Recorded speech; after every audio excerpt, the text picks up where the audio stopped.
के अंदर हम थोड़ा ये देखेंगे कि डेटा पे हम काम किस तरीके से कर सकते हैं। और जैसे कि आपका भी टारगेट है कि डेटा एनालाइज करना सीखना है, डेटा मैनेजमेंट सीखनी है, तो थोड़ा सा उस हवाले से देखेंगे कि किस तरह से काम होता है। अगर आपको याद हो, पहली क्लास के अंदर मैंने कुछ डेटाबेस के हवाले से, डेटा के हवाले से आपको बताया था कि आपका नाम है, नंबर है, एड्रेस है, तो जो रॉ फॉर्मेट में आपके पास ये होता है, ये तमाम चीजें डेटा कहलाती हैं। और अगर आप इनको नाम दे दें, इनके कॉलम नेम दे दें और प्रॉपरली हर कॉलम के अगेंस्ट डेटा पुट करें, तो आपके पास इंफॉर्मेशन बन जाती है। और इसी तरह मल्टीपल जो रॉज होती है आपके पास, तो ईच रो आपके पास एक रिकॉर्ड कहलाती है। ठीक है ना।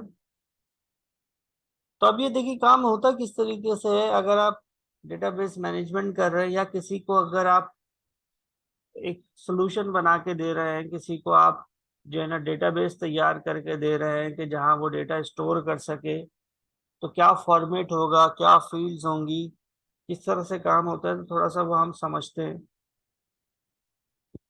तो फर्ज कर लें कि आप किसी को स्कूल का सिस्टम बना के दे रहे हैं, स्कूल का डेटाबेस बना के दे रहे हैं, जहाँ स्टूडेंट्स के रिकॉर्ड्स आपके पास हो।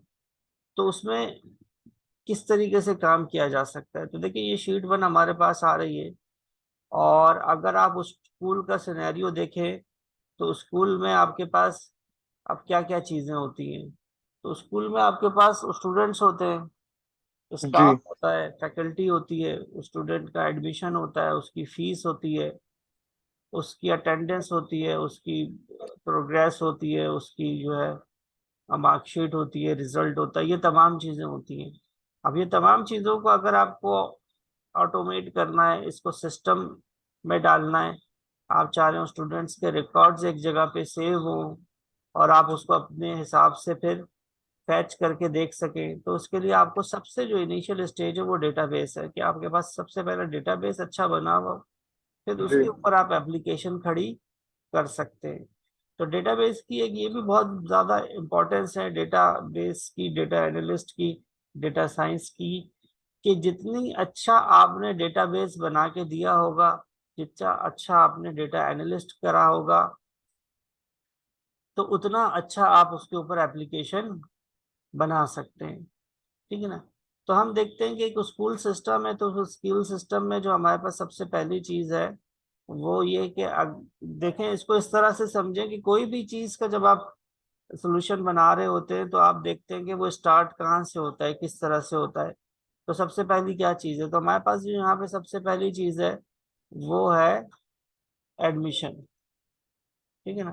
तो मैंने राइट माउस क्लिक करके रीनेम करके इस शीट का नाम क्या कर दिया, एडमिशन। एडमिशन। ठीक। अब एडमिशन का ये टेबल हमारे पास मौजूद है।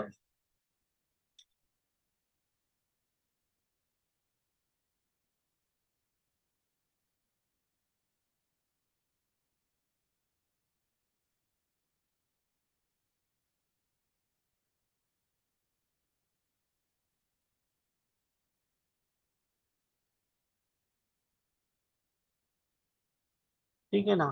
तो अब इसके अंदर देखो कि एडमिशन के अंदर क्या क्या चीजें होती हैं बस। सर एडमिशन के अंदर क्या क्या चीजें होती हैं? आप अगर कोई आप कहीं स्टूडेंट एनरोल एडमिशन करना चाह रहा हाँ है जी, तो एनरोल स्टूडेंट करना का चाहते हैं, नाम होगा। तो आपके पास क्या है, स्टूडेंट। देखो उसको क्या कर सकते हैं, एडी अंडरस्कोर नेम, ठीक यानी है। कि एडमिशन का नेम, या नेम। ठीक है। तो उसके अलावा क्या कर सकते हैं, AD underscore F name, father name, और क्या होगा आपके पास, एड्रेस हो सकता है। डेट ऑफ एड्रेस हो बर्थ हो सकता सकती है। है, ए डबल जेंडर हो गया, मेल फीमेल हो गया। जेंडर हो गया। हाँ जी। क्लास, किस क्लास में ले रहा है एडमिशन, क्लास हो गई। ठीक है। आपके पास नेशनैलिटी, आपके पास एडी अंडरस्कोर,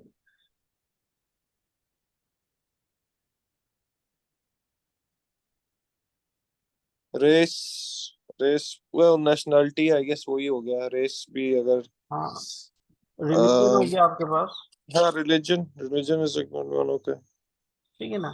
तो इस तरह से आप क्या है कि आपने अभी आपको समझना पड़ेगा कि किस जो आप काम करने लगे हैं उसमें क्या क्या रिक्वायरमेंट हो सकती है, क्या क्या चीजें मैंडेटरी होनी चाहिए, और उस हिसाब से आप अपना डेटाबेस डिजाइन करते हैं। तो ये तमाम की तमाम वो फील्ड्स हैं जो कि हम टेबल बनाते हुए देते हैं। अच्छा, अब इसमें चूंकि ये मैंने एडी लगा दिया डेटाबेस के हिसाब से कि डेटाबेस में हम इस तरह से कॉलम नेम देते हैं, लेकिन फिलहाल हम काम कर रहे हैं एक्सेल के अंदर, तो मैं फिलहाल इसको इसी तरीके से करता हूँ।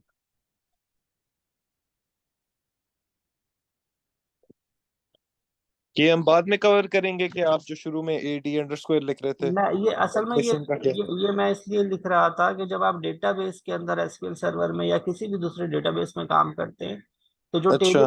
जो टेबल होता है, जिस टेबल की फील्ड्स होती है, तो उसको इसी तरह शुरू में प्रीफिक्स दे देते हैं, ताकि जब आप उसके ऊपर आगे करके काम कर रहे हो तो आपको कॉलम नेम से ही पता चल जाए कि ये किस डेटाबेस की फील्ड है। लेकिन यहाँ पे फिलहाल एक्सेल के अंदर हम काम कर रहे हैं, तो असल मकसद तो मेरा बेसिकली हम्म। यही है कि आपको वो थोड़ा सा डेटाबेस का मैं आइडिया दूं। लेकिन चूंकि एक्सेल पे काम करें तो यहाँ अभी उसकी ज़रूरत नहीं है। नहीं नहीं, आई आई थिंक ये मेक सेंस कि अगर आप एसक्यूएल पे काम कर रहे हो और आपको अगर स्पेसिफिक अमाउंट ऑफ डेटा को पुल करना है, तो हम्म, आप जैसे आपने ये एडमिशन की एक शीट बनाई है, तो ये एडी हो गया इसका प्रीफिक्स, तो वो एडमिशन के अंडर हमें सिर्फ रिलीजन चाहिए, तो that's when I believe we are gonna use the AD underscore religion. ऐसे ही है। ठीक है ना। अच्छा, ये मैंने दे दिया है, और इसका थोड़ा सा इसको इस तरह से कर लेते हैं हम, और ये हमारे पास आ गया। ठीक है ना। एड्रेस में हमें स्पेस ज़्यादा चाहिए, तो हम ज़्यादा कर लेते हैं। ठीक है, और एक और फील्ड हो सकती है आपके पास, एंड दैट इज रिमार्क्स। अब एक जो फील्ड इंपॉर्टेंट है आपके पास बहुत ज्यादा, वो ये है कि यहाँ पे आपको शुरू में देना पड़ेगा क्या, आईडी। आईडी क्यों देनी पड़ेगी, क्योंकि देखें आपके पास थाउजेंड्स ऑफ रिकॉर्ड्स हो सकते हैं, और जी। उसके अंदर नाम भी एक जैसा हो सकता है। बाकी जो है डेट ऑफ बर्थ एक जैसी हो सकती है, जेंडर तो खैर हो ही सकता है बहुत। तो ये तमाम जो रिकॉर्ड्स हैं आपके पास, इन रिकॉर्ड्स को अलग अलग आइडेंटिफिकेशन देने के लिए आपके पास क्या होनी चाहिए, आईडी होनी चाहिए। ठीक है ना। तो ये कदर आईडी की फील्ड इस तरह की है कि ये यूनिक है। तो ये आपके पास हर स्टूडेंट की अलग आईडी आईडी नंबर। होगी। ठीक है ना। तो इसलिए इसको हमने आईडी दे दिया है, और आईडी को हम इस तरह से यहाँ पे फिल सीरीज कर लेते हैं, तो ये आपके पास होगी। तो अब होगा क्या कि जैसे ही कोई नया स्टूडेंट आपके पास आएगा, आप उसको नई आईडी असाइन करेंगे जो पहले किसी स्टूडेंट को नहीं दी हुई होगी, और वो आईडी बेसिकली उस स्टूडेंट की पहचान होगी।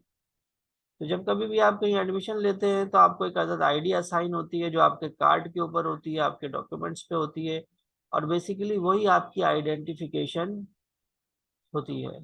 और ये चीज़ आपके पास डेटाबेस के अंदर बहुत ज़्यादा अहम है, आईडी। तो अब यहाँ पे अगर मैं रिकॉर्ड्स देना शुरू करूँ,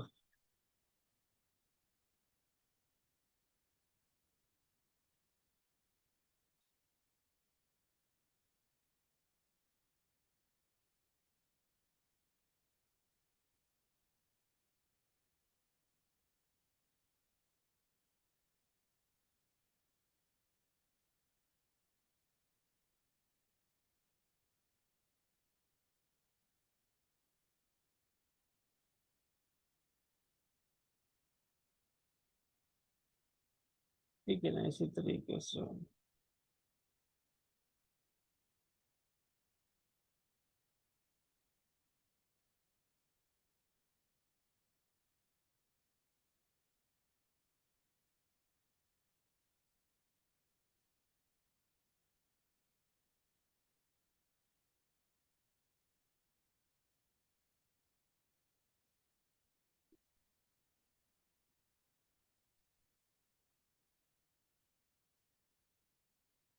तो हमें कम से कम भी 10 रिकॉर्ड्स इसके अंदर आपको इंसर्ट करने हैं। ठीक है।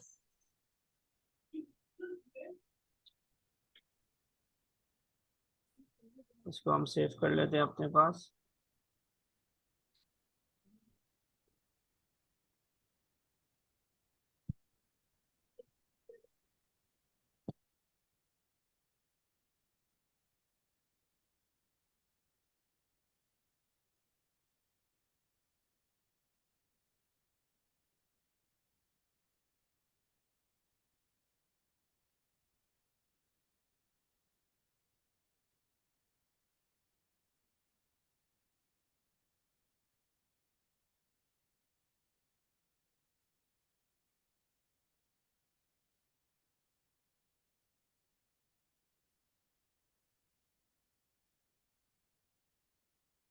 ठीक है ना, तो ये आपके पास इसको आपने, मैंने अभी 2 ही रिकॉर्ड्स लिखे हैं, टाइप किए हैं।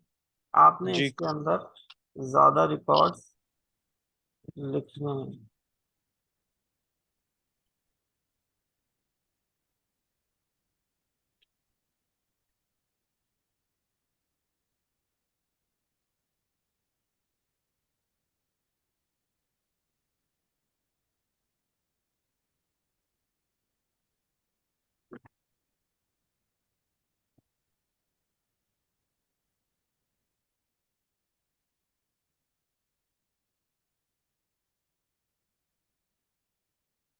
ठीक है ना, आप इस तरह से रिमार्क्स में कोई भी रिमार्क्स दे सकते हैं।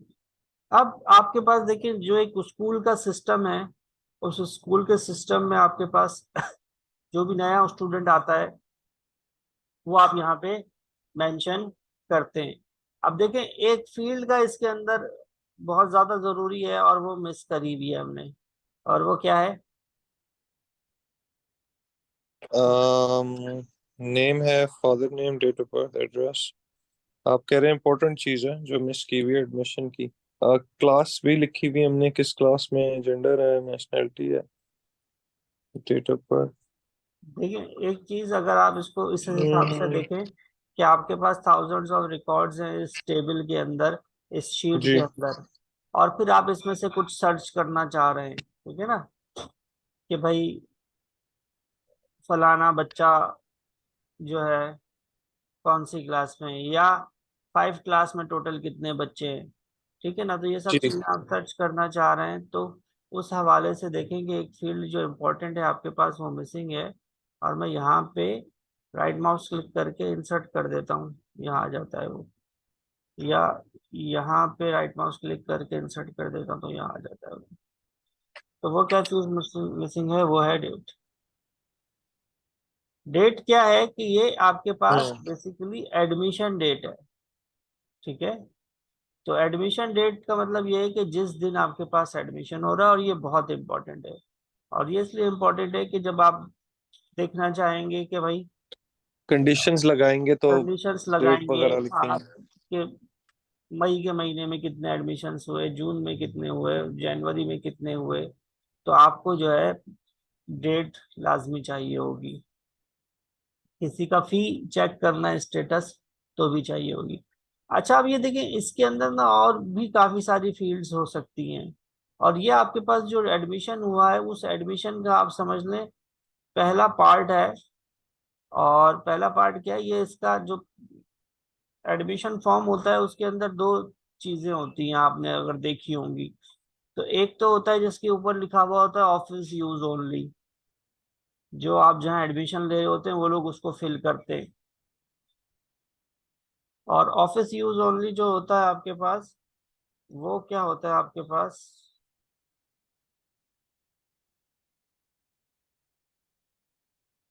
यहाँ पे जो ऑफिस यूज होगा, अब बस उसके अंदर क्या क्या आएगा?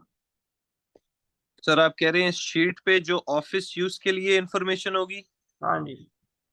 इस इंफॉर्मेशन में ऑफिस शीट के लिए जी भाई, ये ऑफिस सारी शीट देखो, ये सारी तो ऑफ पर्सनल पर्सनल डिटेल है ना। जी, वही वही मैं सोच रहा हूँ कि ये तो पता होगी ना, एक स्टूडेंट को भी ये पता ही होगा कि वो कहाँ है, उसका हाँ जेंडर क्या है, उसकी नेशनैलिटी, क्लास, रिलीजन क्या है। ऑफिस यूज के लिए सिर्फ फीस होगी मेरे ख्याल से, हाँ, फीस ऑफिस।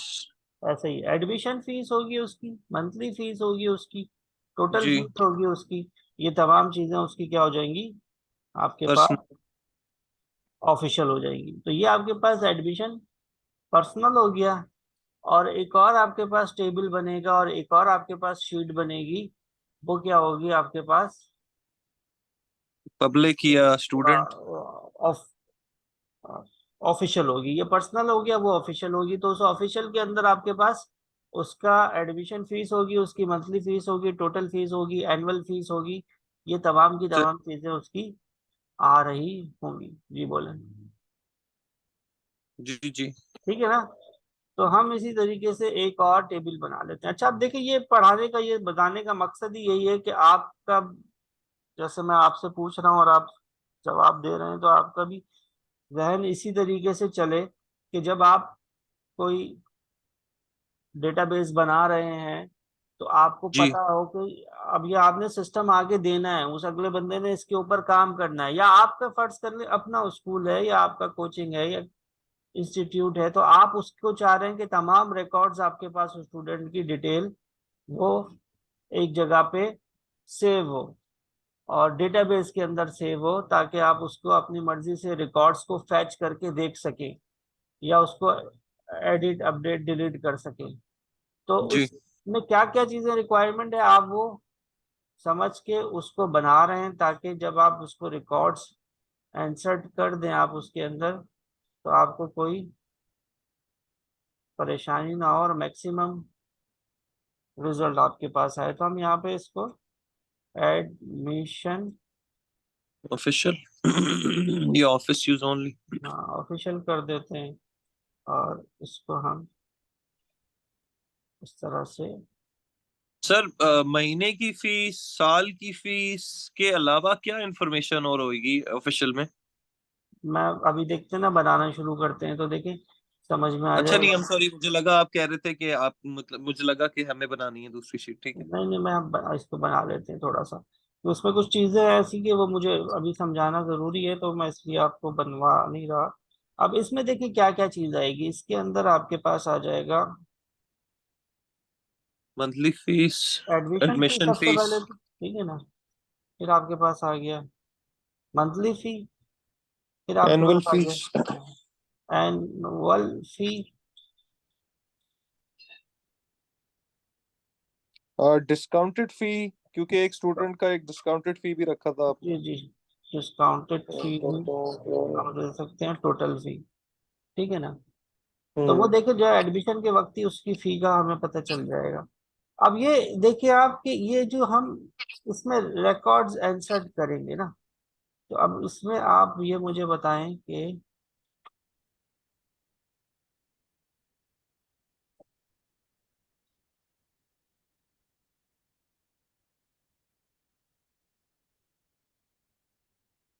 अब फी हम फी इंसर्ट किसकी कर रहे हैं ये कैसे पता चलेगा।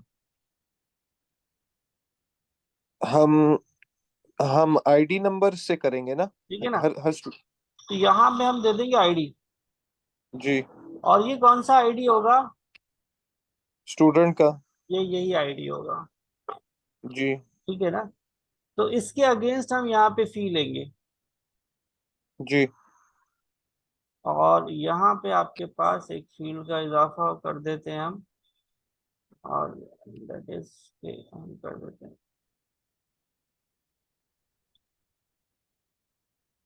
जो आपके पास इंपॉर्टेंट फील्ड है, दैट इज डेट। ठीक है ना। अब ये आईडी है। अब इस आईडी को आप इस तरह नहीं कर सकते, ऐसे नहीं जी कर, बिल्कुल। कॉपी पेस्ट नहीं कर सकते। नहीं कर सकते। उसकी वजह ये है कि देखिए जो एक बंदा है आपके पास,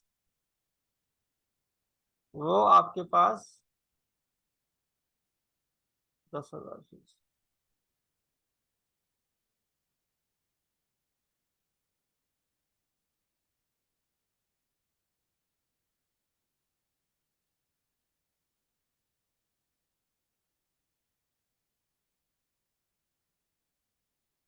यानी एडमिशन के वक्त का जो खर्चा है आप समझ लें वो 20,000 है। तो ये ID1 का ये खर्चा हो गया। ID2 को भी हम इसी तरह कर लेते हैं, और इसको समझ लें कि डिस्काउंट दिया हुआ है एडमिशन फीस में, और मंथली में भी 500 रुपये का डिस्काउंट मिला हुआ है, और एनुअल में भी मिला हुआ है। तो ये हो गए आपके पास 9, 8 और 8 16 और 17,000, 17,000 आपके पास। तो इसी तरह से ID3 है, उसका भी रिकॉर्ड हम इंसर्ट कर लेंगे। तो ID के अगेंस्ट आपके पास इधर रिकॉर्ड्स हैं। अच्छा, इसी तरीके से इसको मैं ऐसे कर लेता हूँ। ठीक है ना। अब आपने ये करना है कि कम से कम भी 10 रिकॉर्ड्स आपने इंसर्ट करने हैं। अब देखें, ये जो काम है ना, ये इसी के आगे भी मैं कर सकता था, इसी के आगे फील्ड्स दे देता मैं। समझ रहे हैं आप बात? जी जी सर, समझ। अच्छा, इसी के आगे दे सकते था, लेकिन इसी के आगे हमने नहीं दी। वजह? वजह ये है कि आप डिफरेंट दो शीट्स अलग अलग बना रहे हैं, उस पे जो डेटा है वो पर्सनल है और उस पे जो डेटा है वो वो ऑफिशियल ऑफिशियल। है। देखें, जब भी आप डेटाबेस पे डेटा पे काम कर रहे होते हैं ना, देखें उसका, उसके अंदर आपको जो है इस तरह से डेटा को रखना पड़ता है कि वो मैस ना क्रिएट हो और वो कॉम्प्लिकेटेड ना हो। तो बजाय ये कि एक टेबल के अंदर आप इतनी सारी फील्ड्स दें, आपने उसको दो अलग अलग हिस्सों में डिवाइड कर लिया। एक पर्सनल बना दिया और एक ऑफिशियल बना दिया, ठीक है। और उन दोनों को आपस में लिंक किस चीज के जरिए कर रहे हैं? ID के जरिए। आईडी के थ्रू, ठीक ठीक। है ना। ID दोनों जगहों पे सेम है। अब जी। आपको देखना है कि अदील की कितनी फीस है, एडमिशन फीस। तो उसकी पर्सनल डिटेल यहाँ पर आ जाएगी, और उसकी फीस कितनी है वो देखने के लिए उस ID के अगेंस्ट रिकॉर्ड देख लेंगे।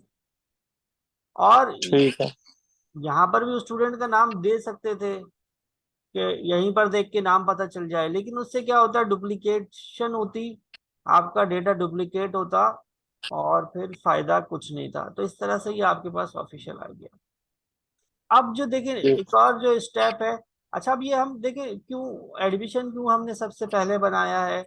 वो इसीलिए बनाया है कि देखें, एक तो कि पहला सबसे स्टेप यही होता है कि कोई स्टूडेंट आपके पास आता है, नया एडमिशन होता है, तो आपको उसका रिकॉर्ड चाहिए कि उसका किस तरह से एडमिशन हुआ है। दूसरी बात ये है कि देखिए, किसी को भी आप सिस्टम जब बना के दे रहे होते हैं या किसी भी सिस्टम पे ऊपर काम कर रहे होते हैं, तो उसके अंदर मोस्ट इम्पॉर्टेंट चीज जो होती है वो उनका सारा अकाउंट्स का ही मामला होता है। तो मोस्टली जो कंप्यूटर सिस्टम्स बनते हैं, जो सॉफ्टवेयर्स बनते हैं, वो अकाउंट्स से रिलेटेड होते हैं। अकाउंट्स को सबसे ज्यादा अहमियत दी जाती है कि कितने पैसे आ रहे हैं, कितने पैसे खर्च कर रहे हैं, इन्वेंट्री में क्या पड़ा हुआ है, स्टॉक में क्या चीजें हैं, जी। कौन सी चीज कब खरीदी, कितने की खरीदी, स्टूडेंट्स हैं तो कितने स्टूडेंट्स हैं, महाना कितनी फीस देते हैं, डिस्काउंटेड कितने हैं। उसी से आपकी सारी रिपोर्ट्स जनरेट होती हैं। उसी से आप सारा डेटा एनालाइज करते हैं, उसी की बेस के ऊपर आप आगे डिसीजंस लेते हैं। बच्चे ड्रॉप आउट हो गए तो कितने हो गए, डिफॉल्टर हैं इस महीने 20 तारीख तक किसने फीस नहीं दी है। तो सारी चीजें डिपेंड कर रही होती हैं आपकी इस डेटाबेस के ऊपर। और उस पर फिर आप क्यूरी लगाकर और जो रिकॉर्ड देख रहे होते हैं उसकी बेस के ऊपर आप आगे फैसला कर रहे होते हैं, या उसकी बेस पे आप रिपोर्ट्स बना रहे होते हैं और आगे एक्शन परफॉर्म कर रहे होते हैं। ठीक है ना। इतनी बात हो गई। अब जो तीसरी चीज है हमारे पास इम्पोर्टेंट, वो क्या है बताएं? एडमिशन पर्सनल हो गया, ऑफिशियल हो गया। आप कह रहे third thing, what else could it be? Admission, personal, official. I am not sure actually sir. देखिए, एक और जो इम्पोर्टेंट चीज है हमारे पास ना, वो है फी। फीस। ठीक है ना। देखो, अब तक जो फीस, अब तक जो मामला था वो था एडमिशन के वक्त का, लेकिन ऑब्वियस सी बात है ना, एक बच्चे ने एडमिशन जब आपके पास ले लिया तो वो मंथली फीस भी जमा कराएगा नहीं ठीक कराएगा? है ठीक है ठीक है सर, समझ आ गई, मेक समझ सो आया? मच। हाँ हाँ, समझ गए। अनदर अनदर वो table, table father table and child table thing होगी, तो उसमें भी हमारे पास फीस का डाटा है काइंड ऑफ, बट अब इसमें जो है हम जस्ट फीस रखेंगे, है ना। तो अब लाइक ये जस्ट फीस का डाटा। फीस का डेटा, तो अब इसके अंदर देखिए हमारे पास क्या है कि आपको एक आईडी चाहिए फीस की, यानी हर फीस की अलग अलग, लेकिन यहाँ पे उसको जो नाम आपने दे देंगे ना वो फी आईडी दे देंगे।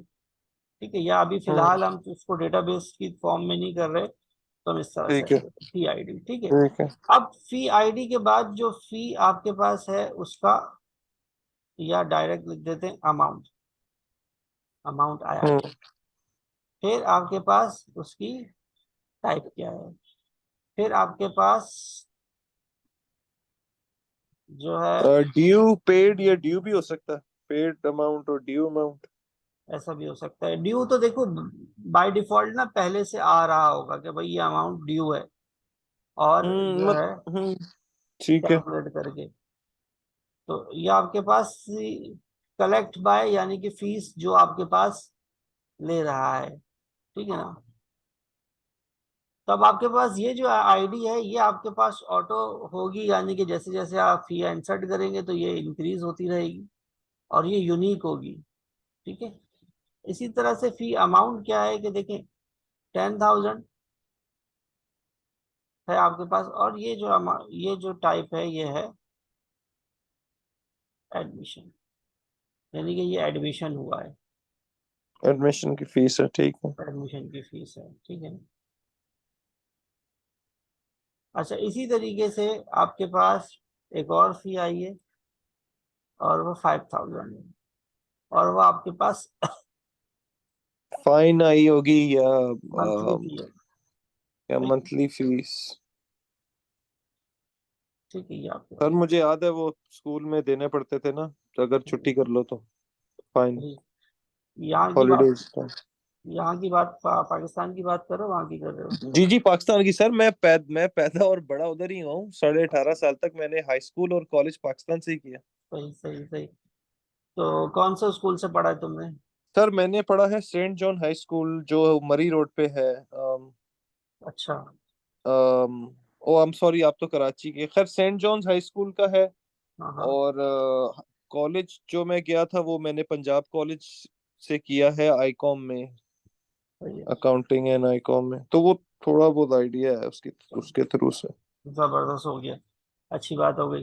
तो ये आपके पास एडमिशन हो गया, मंथली फी हो गया, एनुअल फी हो गया, और कलेक्ट बाय के अंदर हम नाम दे देते हैं कोई भी, लेट्स से कि कोई हसन साहब है जो ये तमाम चीजें कर रहे हैं।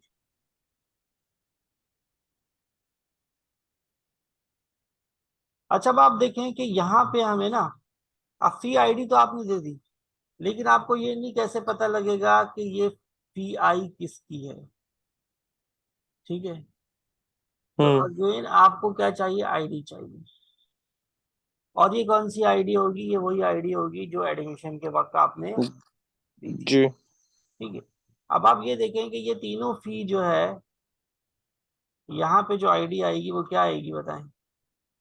यहाँ पे उस पे उसी स्टूडेंट की आईडी आएगी जिसका हम सर्च कर रहे हैं। ठीक है ना। ये। अब देखिए ये जो आईडी आएगी ना, ये तीनों सेम है, यानी हम्म। कि जो एडमिशन फीस आई है वो भी आईडी वन की आई है, जो उसी की मंथली फी आई है उसी की एनुअल फी आई है। ठीक है। ओके। और अगेन यहाँ पे हमारे पास हमें एक तो फी, इस तो हाँ इस बोलो, सिनेरियो में फी आईडी कौन सा नंबर है सर? मैं बताता हूँ। ट्रांजैक्शन नंबर है? Transaction number, exactly.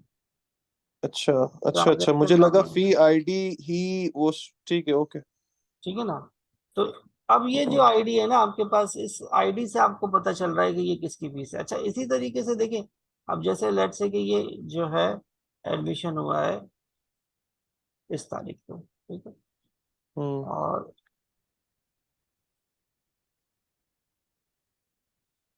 और आपके पास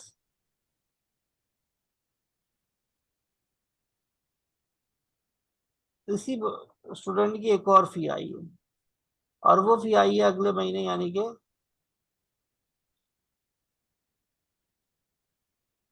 जून के अंदर, मंथली फी। हम्म।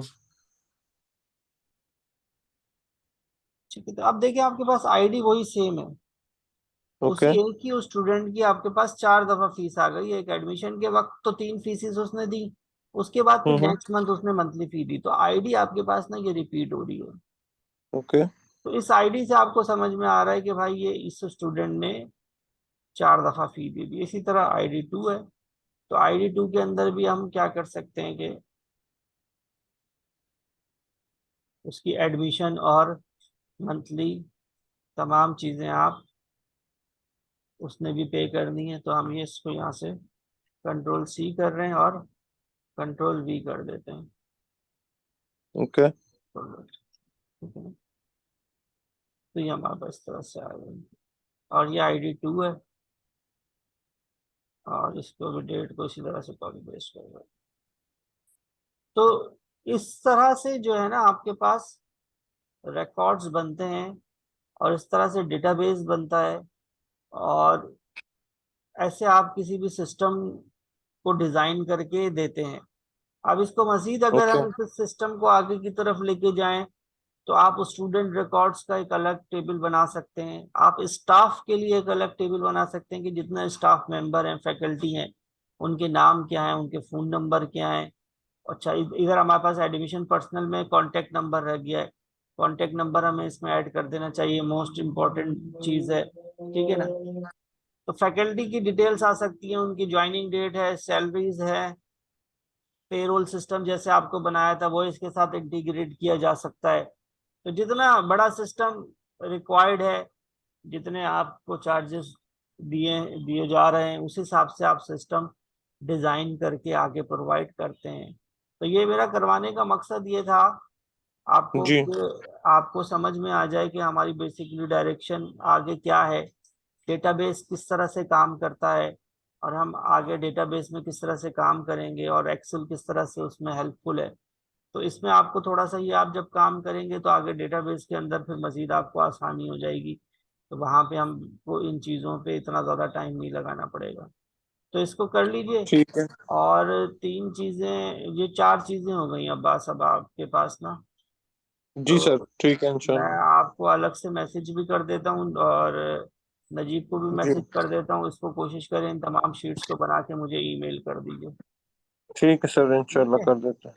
चले, ठीक है इंशाल्लाह। अपना ख्याल रखिएगा, अल्लाह हाफिज। ठीक है सर, बहुत thank you very much. Allah Hafiz. Okay.